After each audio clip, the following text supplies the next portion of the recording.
అట్లాగే సినిమా ఇండస్ట్రీలో నాకు మనసు బాగా బాధ అనిపించి అమ్మ చిరాకు అనిపించి ఏంద్రా ఇది అనిపిస్తే త్రివిక్రమ్ శ్రీనివాస్ గారి దగ్గరికి వెళ్తా.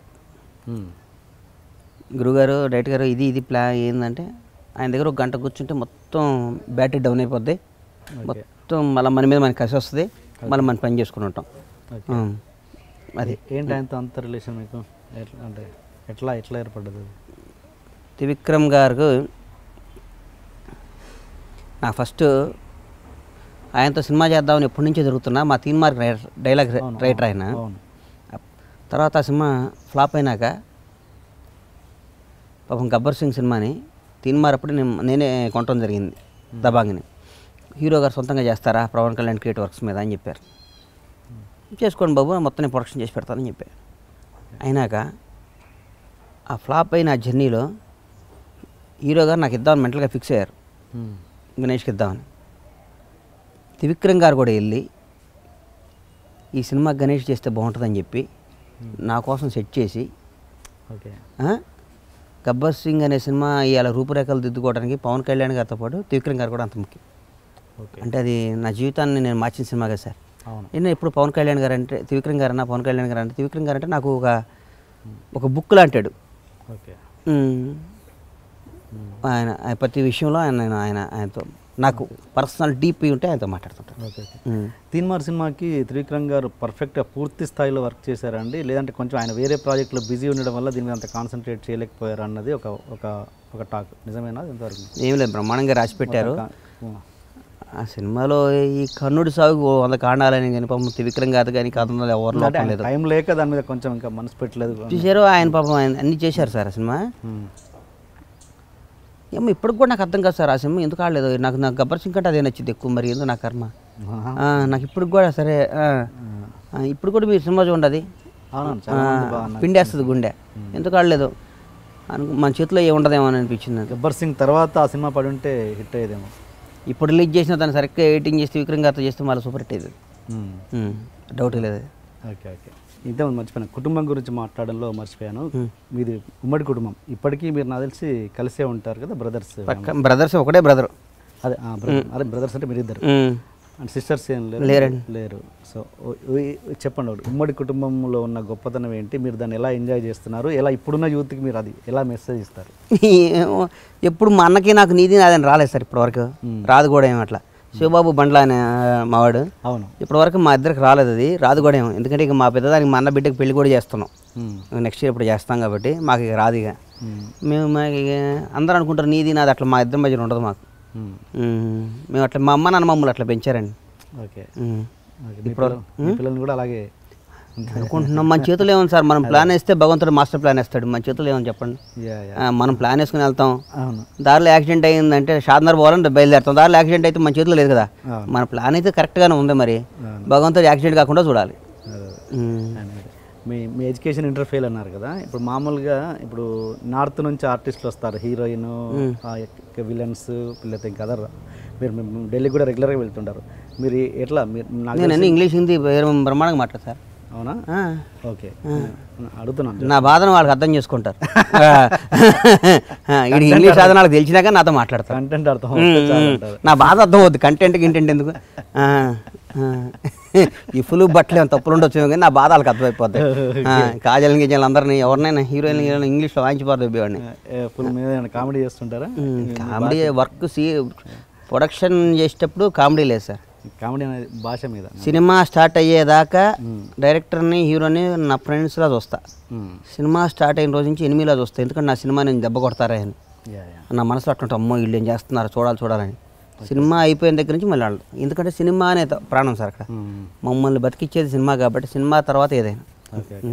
కానీ మీరు సినిమా ప్రొడక్షన్, మీరు ఒక ప్రొడ్యూసర్ అంటే మీరు జస్ట్ ఏమంటారు కాంబినేషన్ సెట్ చేసే ఒక పర్సన్గా అయ్యారు, కానీ సబ్జెక్ట్ విషయంలో మీరు ఇన్వాల్వ్ అవుతారా? తప్పకుండా అవుతా సార్, తప్పకుండా అవుతా. ఇప్పుడు దిల్ రాజు గారు లాగానో వాళ్ళ అంతా ఇన్వాల్వ్ అయ్యి చేస్తారా? నాకు బేసిక్గా ఏంటంటే సార్, రాజు వాళ్ళందరూ ఏమో సినిమాలు ఒక్కటే చేస్తారు. Okay okay. నాకు ఆయన కూడా ఉన్నాయిగా, రియల్ ఎస్టేట్స్, ఆటోమొబైల్స్, ఇవన్నీ వాళ్ళ బ్రదర్లు. నాకు 4 వ్యాపకాలు. నాకు నెంబర్ 2 ఏంటంటే సినిమాలు, చిన్న సినిమాలు తీయాలని ముందు ఉండేది కానీ భయపడేవాడిని సార్ నిజంగా, డబ్బులు పోతాయేమో రా అని. ఇప్పుడు ఫిక్స్ అయ్యా సినిమాలో కూడా డబ్బు ఉందిరా అని. మంచి సినిమా తీయాలని. ఇప్పుడు చిన్న సినిమాలు కూడా శ్రీకాంత్ అడ్డాలతో వాళ్ళతో అనుకుంటున్నా. ఓకే, చిన్న సినిమాలు కూడా చేస్తాయి, పిచ్చి పిచ్చిగా చేస్తా సినిమాలకి, మంచి సినిమాలు చేస్తా, కథలో ఇన్వాల్వ్ అవుతా. నేను నా సినిమా చూసినప్పుడు ఇక్కడ తప్పు ఉందని మనసులో అనుకుంటే అదే ఆడియన్స్ తప్పేవాళ్ళు సార్. ఓకే, నేను ఇక్కడ తప్పు ఉంది అనుకునేవాడిని, తప్పు చూసుకునేవాడిని. నాకు తెలుసు సార్, నేను పనిచేసే డైరెక్టర్లు వీళ్ళు ఏంటి, వీళ్ళ క్యారెక్టర్ ఏంటి, వీళ్ళు అందరూ ఏంటి, నాకు తెలుసు అన్నీ.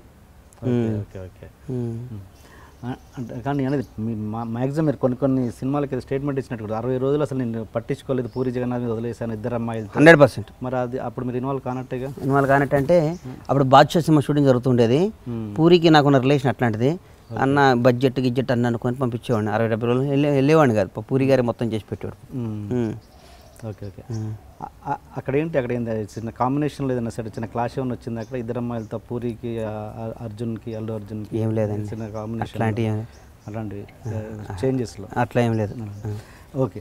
ఇంకోటి మీరు కెరీర్ స్టార్ట్ చేసింది అసలు ఇండస్ట్రీకి అడుగు పెట్టింది ఒక ఆర్టిస్ట్ అవుదామని కదా, ప్రొడ్యూసర్ అవుదాం మీరు ఎప్పుడు అనుకోలేదు, డైరెక్టర్ అసలు వేరే యాక్టర్ అవుదామనే. యాక్టర్ అవుదాం చిరంజీవి గారు కట్టేటి పోటీ ఇద్దామని వచ్చాం. చిరంజీవి గారు ఫ్యాన్ వచ్చి ఈయనకి పోటీ ఇవ్వాలనుకునేవాడిని. ఎవరైనా అంటే హీరో అనేవాడిని. మనకు తెలియదు, ఇక్కడికి వచ్చినా తెలుసు ఇక్కడ సినిమా అంత ఉండదు అబ్బాయి అని. సరే, ఓకే. అంత ప్యాషన్తో వచ్చారు కదా, ఇప్పుడు ఏదో సడన్గా ఇప్పుడు మీరు ప్రొడ్యూసర్ అవడం అనేది లక్ అంటారా లేకపోతే నా వర్క్ అండి, నా కష్టం, కృషి? పక్క. ఓకే, నా కృషి, పవన్ కళ్యాణ్ దయ. ఓకే. అయితే ఇప్పుడు మీరు ప్రొడ్యూసర్గా వెళ్తున్నారు కదా, బట్ మీరు మెయిన్ ప్యాషన్ వచ్చి ఆ దాహం తీరలే కదా, మీరు ఆర్టిస్ట్ దాహం అయితే మీరు ఖచ్చితంగా తీరలేదు. అది తీర్చుకోవాలని ఉందా లేదా అసలు పట్టించుకుని మోసపోయింది సార్ దాని మీద పోయింది. సినిమాలే తీయాలి, బాగా ఒక మంచి స్టూడియో కట్టాలి. నా 2 కొడుకులు, ఒక కొడుకుని ఇండస్ట్రీకి తీసుకురావాలి నిర్మాతగా, ఆయన కూడా యాక్టర్ చేయాలి, ఇండస్ట్రీని ప్రొడ్యూస్నే చేస్తా. ఓకే, ఒక కొడుకుని పోల్ట్రీలో పెడతా. ఓకే, ఆర్టిస్ట్ గారిని చేయరు, హీరోగా. ఇద్దరు బాగున్నారుగా పిల్లలు? బాగున్నా చేయను, నా కొడుకు నిర్మాతం చేస్తా. ఇప్పుడే అన్నారు దేవుడు మనం ఒక స్కెచ్ చేసే ఆయన నా స్కెచ్ ఇది, మరి దేవుడు ఏం చేస్తే మనం చెప్పలేం. ఇప్పుడు ఏదో తేజ గారు లాంటి వచ్చి మీ అబ్బాయి హీరో చేస్తా అంటే ఈ కూడా ఎందుకుంటాం. మీరు ప్రొడ్యూసర్ అవుతాను మీరే ఉంచలేదు, నేను మీరు అంటే మీరు కమెడియన్గా చేస్తున్నప్పుడు, ఆర్టిస్ట్గా చేస్తున్నప్పుడు తోటి ఆర్టిస్టులు ఎవరైతే ఉన్నారో ఇప్పుడు మీరున్న పొజిషన్ చూసి ఈగో ఫీల్ అవుతారా? ఈగో ఫీల్ అవుతుంటారా? అంత పట్టించుకోరు సార్, ఎవడో అనుకుంటాం కానీ మనం మన గురించి ఆలోచించే టైం ఎవరికి ఉంటుందని నా ఫీలింగు. ఆలోచిస్తే వాడు ఎదగడానికి మనం ఎందుకు టైం అంటే, నేను మీరు 5 నిమిషాలు మీతో మాట్లాడి వెళ్ళిపోతా కదా, మళ్ళీ మీరు నాకు గుర్తురారు. నాకు 150 వ్యాపకాలు. మనం ఎంత ఇప్పుడు ఏంది హిట్ అండ్ రన్ ఇవ్వరం ఇక్కడంతా. సాయంత్రంలోపు డబ్బు ఎట్లా సంపాదించాలి, సాయంత్రంలోపు ఏంటి మన కంపెనీ ఎట్లా, 1,00,000 రూపాయలతో స్టార్ట్ అయిన కంపెనీ 300 కోట్ల కంపెనీ మాది ఇవ్వాలి. 1,50,000 స్టార్ట్ చేసి ఉంటాం మా నాయన, 300 కోట్ల కంపెనీ మాది ఇవ్వాలి. మనం ఎట్లా పెరగాలి అని ఆలోచిస్తాం కానీ టీఎన్ఆర్ గారు ఏమైనా ఆలోచిస్తున్నాడు మరి గురించి. కొందరు ఉంటారు డైరెక్టర్లు ఇన్ఫీరియారిటీ కాంప్లెక్స్, ఫోన్ నా గురించి ఏమైనా చేస్తుంటాడా, నా గురించి మనకి ఎందుకు అనుకుంటామండి, మనకేం అవసరం సార్. మనం కొడితే జీవితంలో మనం 5 మెట్లు పెరగాలంటే మనం వైకుంఠపాళి ఆడుతున్నాం సార్. నా జీవితం అనేది వైకుంఠపాళి నా దృష్టిలో.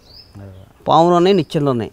ఎప్పుడు నిచ్చెన ఎక్కాలని చూస్తాం కానీ వైకుంఠపాళిలో పాము గర్వాలని వాడు వేస్తాడా, పాచిగా వేస్తాడా? వేయడు. కానీ ఒక్కోసారి పాచి పడితే పాము పడితే కిందకు వస్తాం, మళ్ళీ ఎమ్మటే నిచ్చెన ఎక్కాలి. అంతేగాని పాము గారు సిద్ధం పాచికేయకపోతే ఎడెక్తా, అది జీవితం. మరి ఇంత 300 కోట్ల టర్న్ ఓవర్ ఉన్న మీ కంపెనీ ఇంత పెట్టుకొని మీరు మళ్ళీ మీ బ్యాక్గ్రౌండ్ ఇంకెవరో వ్యక్తులు ఉన్నారని ఎందుకు వస్తుంటుంది? 100 మంది. ఇప్పుడు నాకు ఫ్రెండ్స్ ఎక్కువ సార్. నాకు అఖిలేష్ యాదవ్ సీఎం దగ్గర నుంచి నాకు ఫ్రెండ్స్. ఇప్పుడు నేను ఎలగడప రాజగోపాల్, నా పెద్ద వాళ్ళంతా ఫ్రెండ్షిప్ చేస్తాను నేను. నాకు బొత్స గారితో అందరు రకరకాలతో ఫ్రెండ్స్. నాకు ఒకసారి ఒక ఫ్రెండ్ అయ్యడం నాకు నేను ఆలోచిస్తాను, నా ఫ్రెండ్షిప్ చేసి వాడదా పెద్ద ఆలోచిస్తాను. నాకు బ్యాక్గ్రౌండ్ ఉన్నాడు, ఫ్రంట్ రౌండ్ ఎవడో ఉంటాడు సార్. ఇక్కడ బ్యాక్గ్రౌండ్ ఉంటే పని జరగదు. ఇక్కడ ఎవడికి డబ్బులు ఇవ్వడు, అది వాస్తవం. అది వస్తుంటే నేను పట్టుకో నిజమేనేమో అనుకొని. ఒక విషయం చెప్తా, బొత్స బినామీ అని పేరులో వస్తే మా అమ్మ ఇచ్చింది ఇంట్లో ఒకసారి. ఆయన పీసీసీ ప్రెసిడెంట్ అప్పుడు ఉమ్మడి తెలుగు రాష్ట్రాల్లో. మా అమ్మ ఇంట్లో ఏడ్చింది, ఏందిరా ఇది అని. ఆ రోజు చెప్పి ఈ రోజు నుంచి బొత్సగా దగ్గరికి వెళ్ళనమ్మా అని చెప్పా. ఎప్పటి సంగతి ఉండదు? ఆయన పీసీసీ ప్రెసిడెంట్ ఇప్పుడు 5-6 ఇయర్స్ బ్యాక్ నుంచి. అంటే మీ మొదటి సినిమా ఆంజనేయుల తర్వాత ఈ ఆ మధ్య అప్పుడు బొత్స బినా అందరూ అంటున్నారంటే వెళ్ళని చెప్పి వెళ్ళలేదు. ఆయన రాత్రే కలిసా, ఈ రాత్రి. అందుకని లేట్ అయింది. రాత్రి ఫోన్ చేశాడు నేను అన్న. ఎందుకు పిలిచాడంటే వాళ్ళ అబ్బాయికి ఏదో పెళ్లి సంబంధాలు కుదిరినరా, గుర్తుపెట్టి 4 వచ్చినాయి, ఇందులో ఏది మంచి సెలెక్ట్ చేద్దామని పిలిచారా అన్నాడు. అది నా relation. Okay, okay. After 5 years నన్ను ఫోన్ చేసి సందీప్ గారికి 4 పెళ్లి సంబంధాలు వచ్చినాయిరా, ఇందులో ఏది మంచిదో సెలెక్ట్ చేద్దాం నేను పిలిచారా అన్నాడు. ఓకే, అది మా క్యారెక్టర్. అది 5 ఏళ్ల తర్వాత నేను వెళ్ళిపోతే పిలిచి ఫోన్ చేసి ఇప్పుడు వెళ్తాం మళ్ళా. మనం నాకు ఇవాళ పెద్ద పెద్ద పొజిషనల్ లీడర్స్ అందరూ లేనప్పుడు నా ఇంటికి వచ్చి కూర్చునేవాళ్ళు. మేమందరం మాకు ఫ్రెండ్షిప్ చేస్తే బినామీ అవుతామంటే ప్రపంచంలో అందరూ బినామీలే సార్. ఓకే, మన సైజ్ చేశారా అబ్బాయిని? రేపు వస్తాలే అన్న అని చెప్పి అమ్మటే అట్లా చేస్తూ 4 సంబంధాలు చెప్పాడు. చూద్దాం రేపు కూర్చొని ఎలా రేపు మాట్లాడదామని ఊరికి. మరి ఎందుకు ఇంత సక్సెస్ఫుల్గా రన్ అవుతున్నారు? మీకు ఫైనాన్షియల్ కూడా ఏం ప్రాబ్లం లేదు, మంచి కంపెనీస్ ఉన్నాయి, మరి ఎందుకు మళ్ళీ ఇంత గ్యాప్ వచ్చింది? గణేష్ గారు అనే పేరు ఈ మధ్యకాలం వినబడట్లేదు.